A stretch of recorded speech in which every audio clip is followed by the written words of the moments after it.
তো পরিকল্পনা বলতে কী বোঝায়? পরিকল্পনা মানে প্ল্যানিং। প্ল্যানিং মানে তুমি কি করবা তা আগে থেকে চিন্তা ভাবনা করাকে, কোনো কিছু করার আগে থেকে সেটা নিয়ে চিন্তা ভাবনা করাকেই কি বলে? পরিকল্পনা বলে। আর ব্যবসায় পরিকল্পনা বলতে কী বোঝায়? ব্যবসায় পরিকল্পনা বলতে বোঝায় ব্যবসায় কিভাবে, কত টাকা লাগবে, কোথায়, কার মাধ্যমে, কোথা থেকে পণ্য সংগ্রহ করা হবে, কিভাবে বিক্রি করা হবে, বা বিক্রয় মূল্য কত নির্ধারণ করা হবে। একটি ব্যবসায়ের ভবিষ্যৎ কর্ম পরিকল্পনাটা কি বলা হয়? ব্যবসায় পরিকল্পনা মানে একটি ব্যবসা কিভাবে পরিচালিত হবে সেটা সার্বিক আগে থেকে যে চিন্তা ভাবনা করা হয় সেটা কি বলা হয়? ব্যবসায় পরিকল্পনা। তো যে কোনো বিষয়ে একটি সুন্দর বাস্তবসম্মত পরিকল্পনা ওই কাজটা অর্ধেক সম্পন্ন হওয়ার সমান। কি বললাম? যে কোনো একটি বিষয়ে একটি সুষ্ঠু বাস্তবসম্মত পরিকল্পনা একটা কাজের অর্ধেক সম্পন্ন হওয়ার সমান।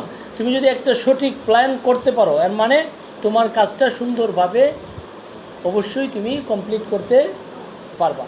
এখন কেউ কেউ আছে শুধু পরিকল্পনা করে কিন্তু কোনো কাজ করে না, তো তখন আলটিমেটলি তার রেজাল্টে কী হয়? জিরো হয়। তোমার একটা পরিকল্পনা করা খুবই গুরুত্বপূর্ণ। একটা সুন্দর পরিকল্পনা হলো তোমার কাজটা অনেক কমে যাওয়া এবং তুমি তোমার আশানুরূপ একটা রেজাল্ট, ফলাফল পাইতে একটা সুন্দর পরিকল্পনা কি করে? সহযোগিতা করে। বুঝতে পেরেছ?